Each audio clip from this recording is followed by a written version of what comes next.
Great, yeah. Yourself? Brilliant, yeah. Yeah, I'm really good, pal. Still got a beaming smile on my face after the game against Arsenal. It was we're going from strength to strength. We managed to win a game which I think last year we would have drawn or Mm. lost in some play. It felt really hard for us to hang on for what seemed like an eternity in that 88 minutes of. Well, say that we should have had one or two more goals, shouldn't we? Really, in the first half, we didn't capitalise on what we had, and it felt. Cloud, you can come in here. It felt very much like it was a well hard fought victory, which will stand us in good stead for the other games coming. What's your view on the game? It reminded me a lot of that Newcastle game where Aguero scored, I think, the first minute or the second minute, and they think, oh, this is going to be easy sailing. We're going to get three, four, five past them. And then the second goal just didn't come. What I am glad about is, having Ruben in the team and what he's brought.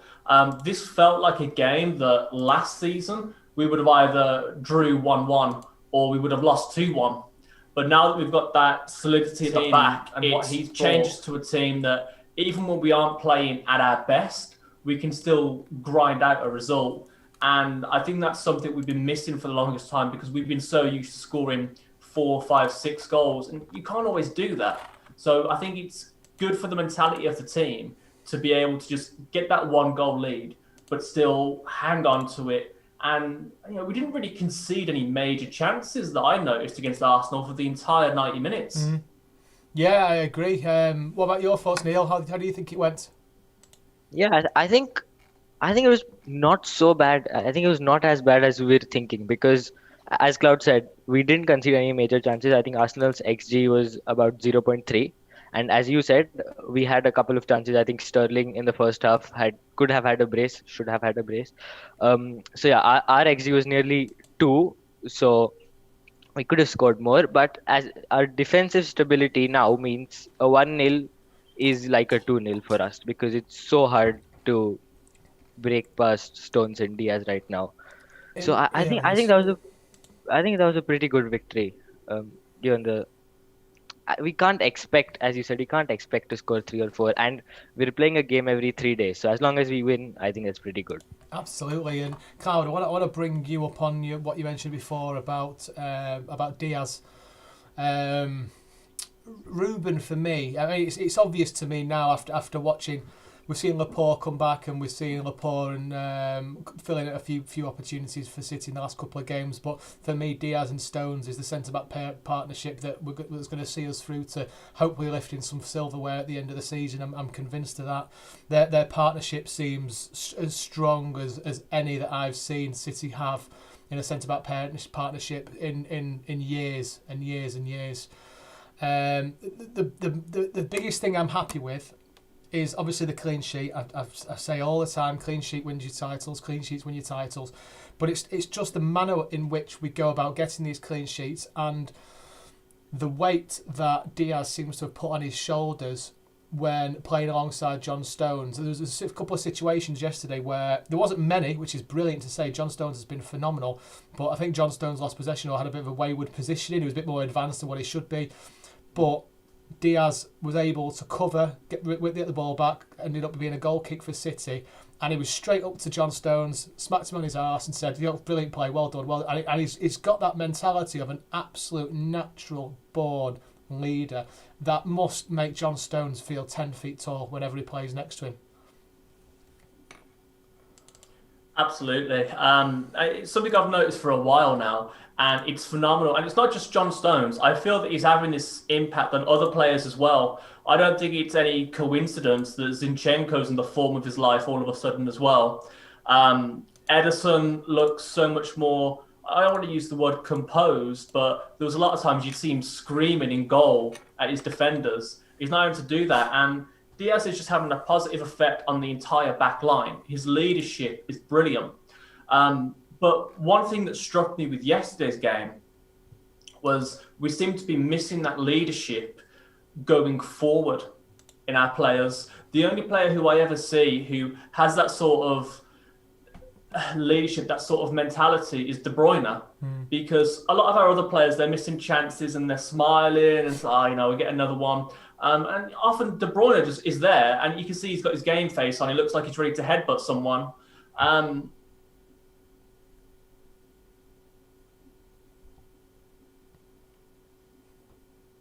You need that sort of Diaz mentality moving forward up the pitch as well. It would be great to have that in a midfield position. I completely agree with you.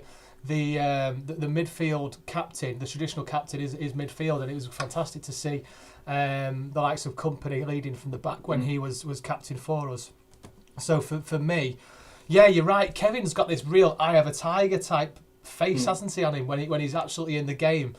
And it was great to see him back yesterday, the other day, sorry. We'll talk about him in a bit more detail later. But I want to pick you up on what you said about Zinchenko, who just seems to be going from strength to strength.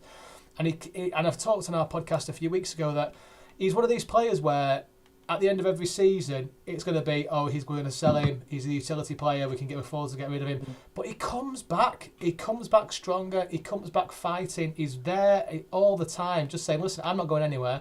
I'm going to make this my position again. And Neil, what's your thoughts on Zinchenko and how he's been for us this season? Because I think I think Ben Mendy's got an awful lot of ground to make up to get back to that position, hasn't he? Yeah, I don't see Mendy or anyone for that matter challenging him right now.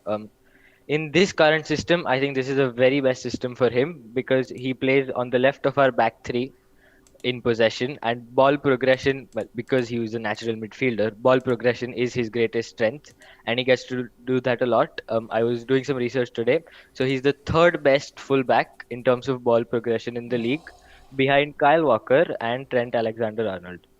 And this is for yeah, and so that makes him the best left back, obviously. So that's not bad. And yeah, defensively, yeah, he's not the best, but with the way we're playing right now, he doesn't have too much defending to do. So, and with what he brings in terms of ball progression, I think he's one of the best players for that position right now. So, unbelievable. We can't really disagree with that, pal. We look at the every time City play and look at the strength we have in our bench.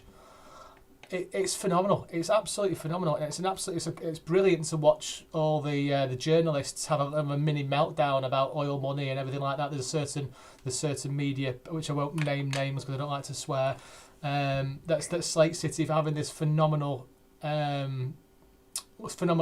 well assembled squad worth millions and millions of pounds. But one thing I always remind people of whenever I speak to people and they have a bit of a poke at me about this is you have to. It's like a jigsaw puzzle or a Lego, building a Lego house.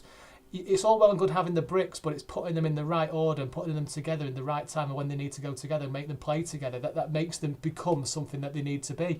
Plenty of clubs have spent millions and millions of pounds and not won anything near that what City have done, and it's just purely down to the management of Pep, the backroom staff, and obviously the owner and the chief executive, etc., and all the board that come in and make City to what we are now. I think it's phenomenal. I mean, our strength in depth is ridiculous. I mean, you look at the bench yesterday. Obviously, Sergio needs a bit more patience, doesn't he? Cloud, were you disappointed not to see Sergio yesterday when Jesus came on? Not yesterday, the day before, sorry. I mean, what I worry about is, and a lot of people say to me, they say, oh, he's not ready yet, we need to ease him into it. But obviously we've talked at length about the contract situation. And what I worry about is it's kind of like fighting for the title or fighting for top four, where, you've got games ahead of you to go, but they're slowly dropping off. I mean, we're approaching March now, and he's still not actually playing football. And before we know it, we're going to run out of games for him to actually get a solid run out there. That's my major concern at the moment. And I think, well, how much time has he got? Because the contract situation isn't being resolved while he's not playing. And what you said as well about, the embarrassment of riches, as they say, whenever we're playing. I don't think Pep gets the credit that he deserves because it's very easy to buy the players that you want, but he actually rotates them fantastically. There's not very many players who don't really get the game time that they deserve. Okay, maybe Benjamin Mendy, one or two others. But if you look at other teams, like Shaqiri at Liverpool, he's a very talented player, doesn't get the game time he deserves. There's a few that have gone in at United, same story. And, even Tottenham have bought get Gareth Bale in on extortionate wages, but they can't seem to rotate him in enough. So it's one thing having the players, but Pep doesn't get the credit for the way that he actually utilises all of them in rotation without dropping off majorly in quality. You've got to use them well, and as Lloyd Samuel said on Facebook, you've got to spend it well as well. It's all well and good having the money, you've got to spend it well, and like what you say, you've got to be able to utilise it the best way possible to put us in a winning position, and that's where we are. We're 10 points clear, lads. It's pretty phenomenal, really. When I'm looking at the league table right now, we're sitting here on 59 points, 25 games played. United 25 games played, 49 points, and matching that with Leicester and West Ham in fourth place, who are doing fantastically well, aren't they? Do you think West Ham? I mean, we'll sidetracking a little bit here, but can West Ham last the course? Can West Ham play Champions League football next year, lads? I think that's unlikely. They're doing brilliantly, but I think Europa League is a more realistic target for them, because with the way Chelsea are right behind their backs, and Everton, Liverpool as well, they're dropped off right now, but they will surely push hard for the Champions League. So they could, but I wouldn't back them yet. No, but they're doing brilliant. Yeah, that's fair enough. We've talked a lot about the defence, and we'll talk about the leaders in midfield. We'll go on to Fernandinho in a moment. But just to give you an idea of Ruben Dias for City, he's played 30 games. He's had 20 clean sheets, and we've conceded 12 goals in that time. Absolutely phenomenal. Moving on to a player now who I wish was 21 again, Fernandinho. I don't really know. I'd love to know what the physios do with him. I'd love to know what his diet is and his fitness regime, because he doesn't look out of place when he plays for City, bear in mind his age and what he does. Is it just, Cloud, I'm going to come to you with this, is it just because he's so good, his positioning's perfect because of his experience, he's able to put himself in the right situation to make himself look a lot better and play a lot younger than what he actually is? I think that's part of it. I think that's part of it. Also, the positions that he's played. Obviously, when we first brought him in, he was higher up in midfield. He's been brought back. But I go into this quite a bit when I talk about players like Sergio. Sergio, he's been, smashing in goals year after year, since he was a teenager. So he's been playing at that elite level for so long. Whereas Fernandinho, how many of us had really heard of him before he was, say, 27? So he was a sort of a late bloomer into it. So those injuries that you incur over time that take their toll on players who start when they're so much younger, Michael Owen, Mika Richards, those are names I think of. He hasn't got that damage, because I do believe, from what I've seen, that damage is cumulative, and every reoccurring injury that you have does take its toll.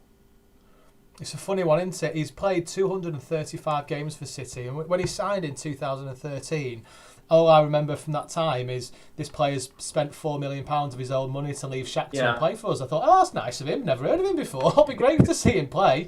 That's a cracking little thing to be able to do. So it says an awful lot, doesn't it? And obviously, he will go down as a City legend when he leaves. Yeah.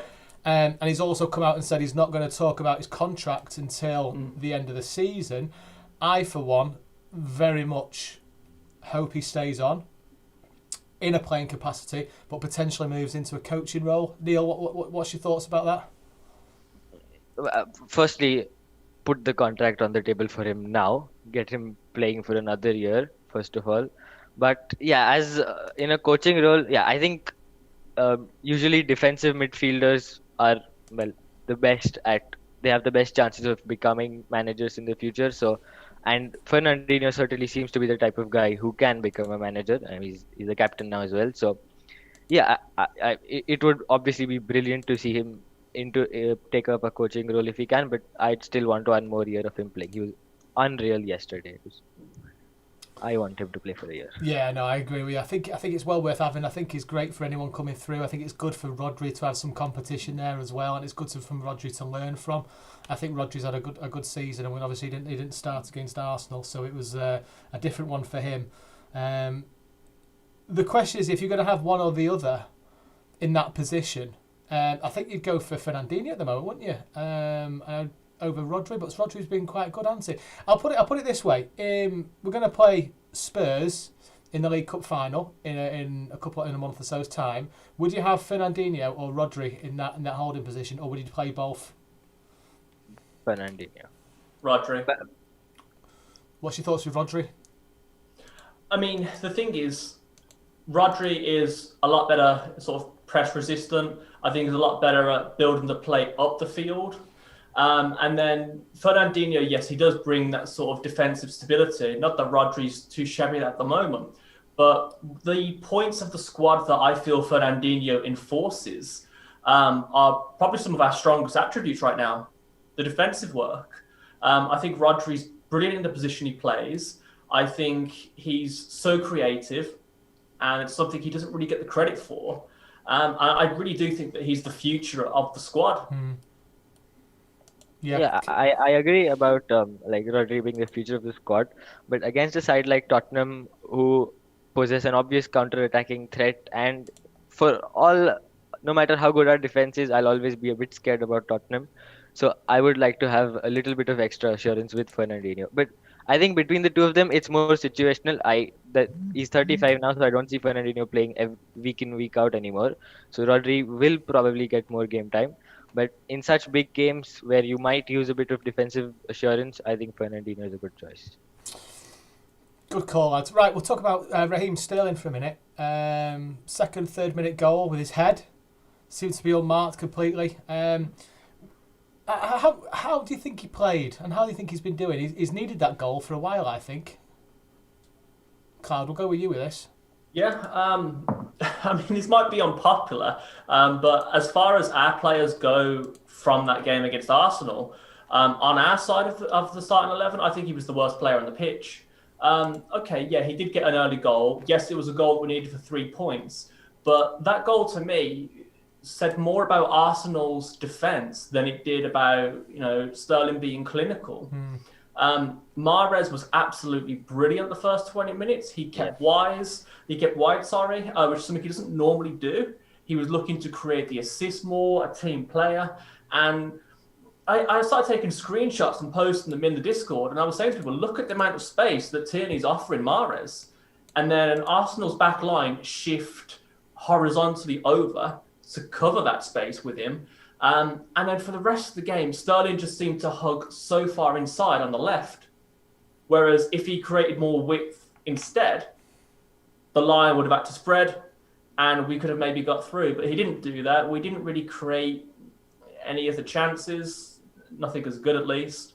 And I just feel like if Foden was playing, I could only imagine it would have been a different story. Yeah, he doesn't have the same desire. Yeah, I know what you mean by that. Arsenal. I don't mind Arsenal. And I've got a little thing for Arsenal because they were always a team that stopped United from winning the league, and that's probably why I liked them a little bit. So to see them where they are now in 10th, I'm just disappointed. I'm surprised if anything. I just don't feel like that they're playing to the best that they can do at the moment. For example, Odegaard yesterday, he seemed to slow down play so much for Arsenal. I was really, really surprised. And I'm surprised that young lad, what's his name? Is it Taylor Smith? Smith Rowe. Smith Rowe. Yeah. Smith Rowe. He's a cracking young player. And I can't get my head around why he didn't start yesterday. I genuinely can't understand that.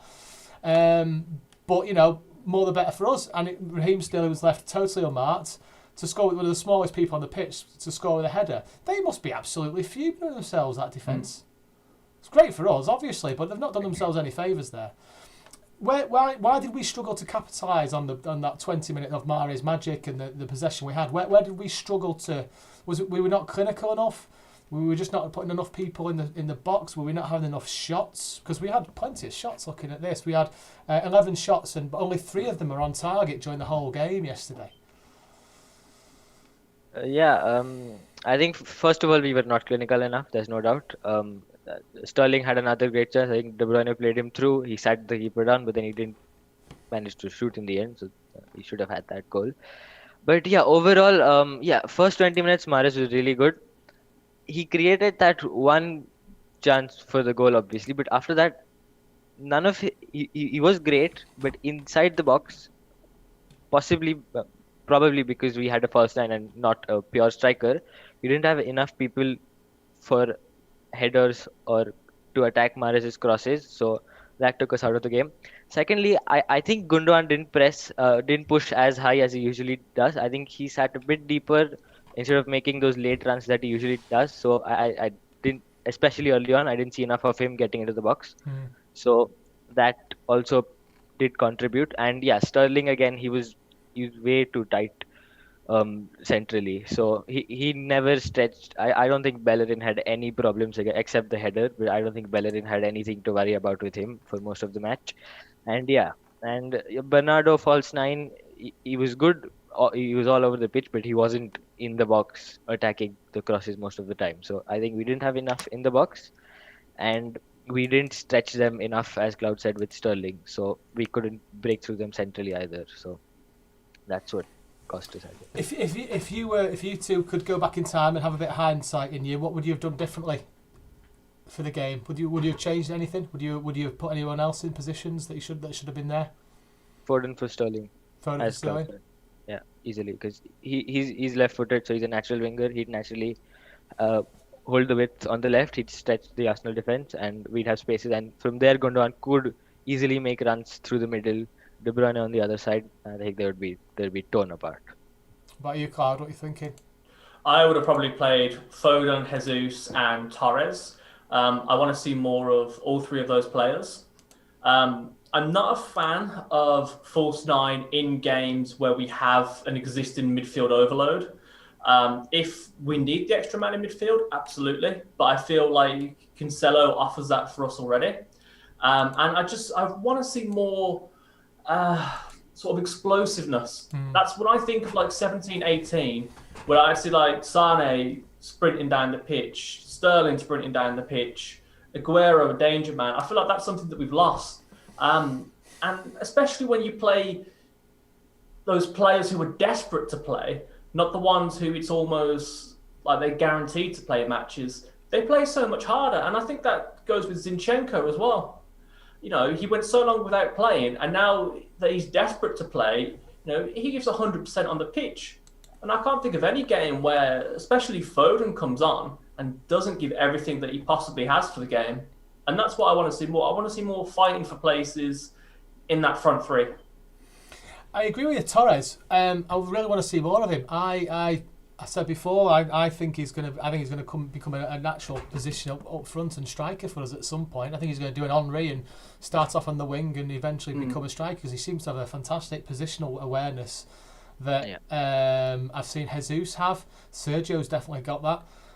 But I definitely want to see more of him. And you're spot on there. Is it just a case of maybe it's the first season thing with Pep and adopting to Pep's tactics? But saying that, I've not really seen Torres struggle whenever he's played for us. I never thought he's been the worst player on the pitch or anything like that. It's an interesting one, that. I think we're getting to the stage now towards the business end of the season where we do need to win these games, and we need to wrap the league up as quickly as possible. That we're probably going to see less and less of him, because unless he's going to have cameo roles coming on from substitutes bench, maybe.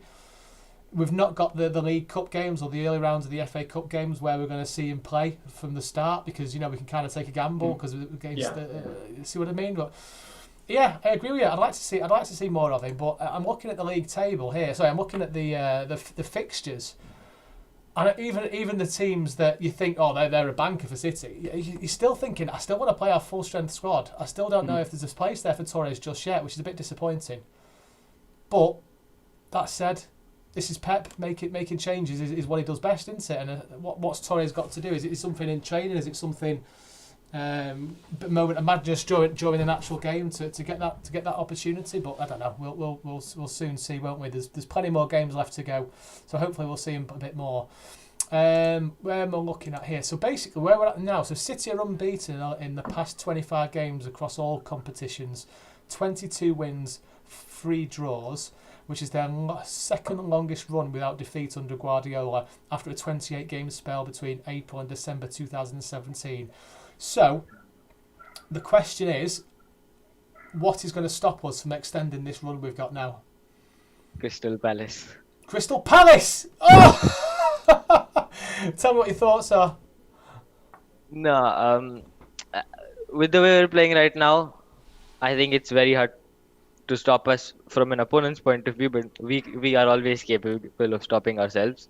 So we will continue to need to be on our A game. And this very congested fixture schedule in the business end, the Champions League, the Carabao Cup final, as you said, FA Cup final stages, and obviously the Premier League. So yeah, and we've already been playing one match every 3-4 days for what, months now, 2-3 months. So fatigue will kick in at some point. It probably already is now. So yeah, but there is a good chance we could break that record. It's funny you mentioned about fatigue. One thing I forgot to mention is I was having a chat with a mate of mine yesterday, and I didn't think Cancelo was at his best. He looked a bit leggy. He looked a bit tired during the game. Is that just a case of he is literally replaying every? He's got so much energy. And he puts everything on the pitch when he plays there. Carl, do you think he's getting to a stage now where actually we could do with Walker stepping up and taking a game or two off him just to give him the chance to recover? I mean, I don't see this for many other players, but his heat map is a joke. It's ridiculous. For anyone who's like watching, if you haven't looked at Cancelo's heat maps, go look a few of them up and you think they're photoshopped. It's ridiculous, but at the same time, sometimes you have to save the players from themselves. From Pep's point of view, if he's seen him give everything in training, and Cancelo looks like someone who, genuinely loves playing, he's always putting in the effort. It's going to be hard not to pick one of your best players, because that's what I feel that he is now. I feel he's one of our star players. He's got to be one of the first names on that team sheet, without a doubt. He's got to be up there with, De Bruyne and Ederson when it comes to picking the team sheet, because he's absolutely, I think he's the best fullback in the league. But you're right, he does need to be rotated, because if we push him too hard and he gets injured, that could hit us massively, especially coming to the Champions League. It's a funny one, isn't it? Because he's gone from Kyle Walker being the best right back in the country to actually, where's this Cancelo come from? My word, he's not just a right back. He's a central midfielder. He can shoot, he can cross, he can tackle, he can defend. He is a Roy of the Rovers type player playing at right back, which is just absolutely bonkers. I'm looking at his heat map for this season so far, and basically he is literally everywhere. He's obviously got a lot of position on the left-hand side, both in centre and a defensive left and attacking left. But the majority of his heat map on the right-hand side is in the attacking quarter of wherever he's going forward from, and it's absolutely bonkers. He's a right back, but that just shows you how Pep plays him and that high press we play against opposition teams. But the thing is, he's not just one of these defenders that goes forward, etc. He can actually defend. He's got really good positional sense, and he's quick as well. I don't know if you've seen him run, but he's literally got everything about him. Yeah, Cloud, I think you're spot on. I think I don't know when it's going to happen, but I think there's going to have to be some games where he needs to be put bubble wrap on him, because we just need to be careful of him, particularly burnout. What's your thoughts, Cloud? Neil, sorry. Yeah, he does need a rest at some point, and I think with how good Zinchenko is, I think against Sheffield, for example, we had Walker at right back and Zinchenko at left back, played the inverted fullback role. So we do have the option of resting him and still having that extra man in midfield. So yeah, at some point he does need to be rested, but he's just so good. I think that there were two instances from yesterday's game which just shows how good he was. One was Ederson pinged the 60-yard pass, and Cancelo was in the end of it, which is just crazy to think. And the other was in the second half, he had that good chance where he cut inside onto his left foot and just missed wide, and everyone was a bit angry at him for missing. I mean, at the end of the day, he's a right back shooting on his left foot, and we're still angry at him for missing. That just tells you how good he was. I think that just shows the mentality of himself and the team to want us to always be perfect. So we'll move on from the Arsenal match. What's next for City? So we've turned our attention to the Champions League game. Borussia Mönchengladbach playing in Budapest on Wednesday, 8 o'clock kickoff. It's quite nice to have an 8 o'clock kickoff on a Wednesday night rather than a 5:30 or a 6 o'clock, which are absolutely bonkers. Yeah. Moving on to that, Neil, what's your thoughts on the game and what are you expecting to see from it? So Gladbach this season they've been a very on and off team. So sometimes they're just outstanding, they'll blow you away, and other times they just destroy themselves. So it depends which Gladbach will turn up against us. I think in the Champions League group stage they were pretty good. They gave Real and Inter and Shakhtar as well a good run for their money. I mean, qualifying ahead of Inter, and Inter who are top of Serie A by what 3-4 points right now tells you all you need to know about how good they were. So, but yeah, in the Bundesliga, I think they're seventh if I'm not mistaken. So they've been pretty inconsistent. So yeah, again, if we play 90% as good as we can, I think we should be able to easily win it. But it's the Champions League, so we need to be a bit careful about that. I think that we're away, aren't we? Obviously, so from our point of view, we need to really capitalise on this first leg, and if we're going to score, Okay, try and get as many as we can. Because it's not going to be an easy game. I think we know any team in the last 16 of the Champions League, there's no easy draws. But we just don't want Pep doing his overthinking. But I think he's past that cloud now, isn't he? Do you not think? Do you not think he's past the overthinking side? Yeah, I think after what happened with Leon, there were reports that he didn't even come out, of the of his office, or he was genuinely distraught with himself because he knew he'd done it again. I think at least for this game, I think we've got a lot in our favour. Obviously, there's tension politically at the club because Rose is going to be leaving to taking over. I believe it's Dortmund, isn't it? Yeah.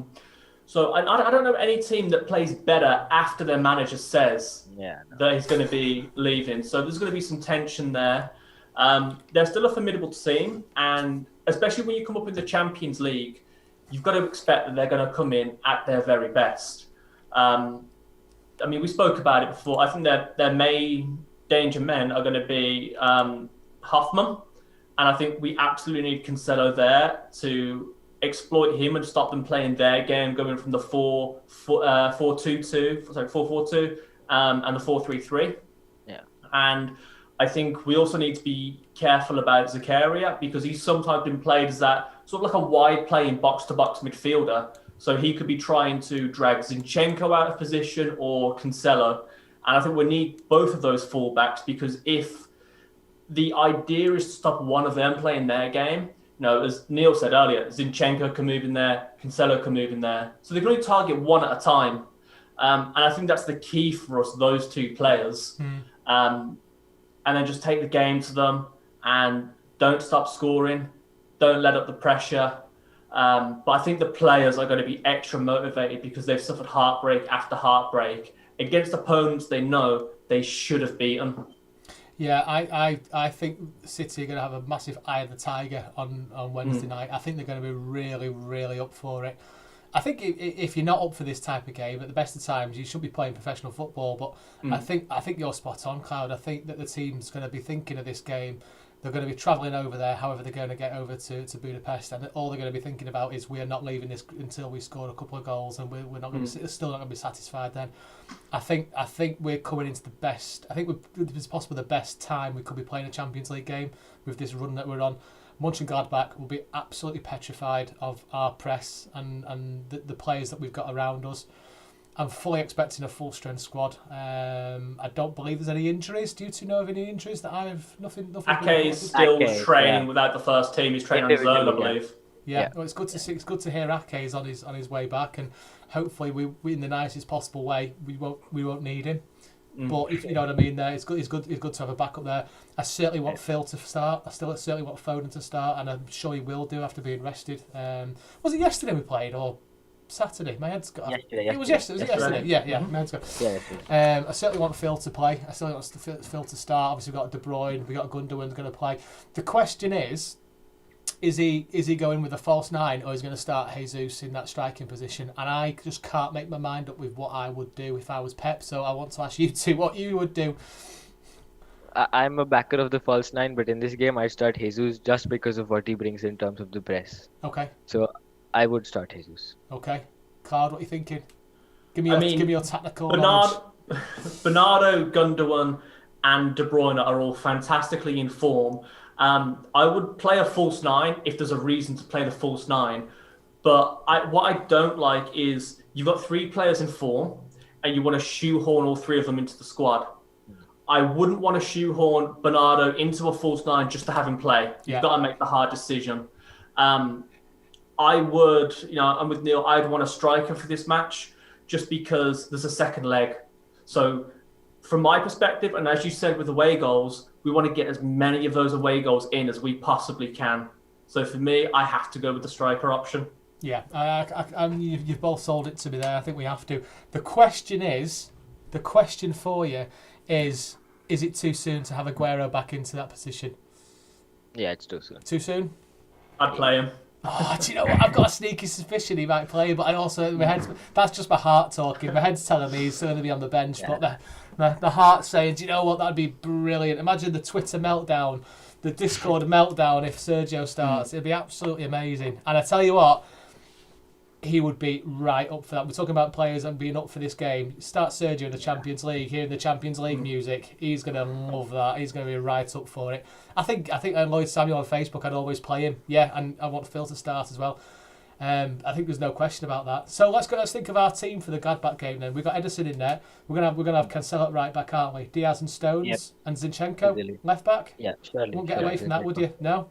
Who's your middle 3 then, lads? Who are we thinking for middle 3? Rodri. Rodri starts for sure. Gundogan, I think as well. I think, to be honest, Kevin looked a bit rusty. I mean, he's coming back from injury, so that's expected.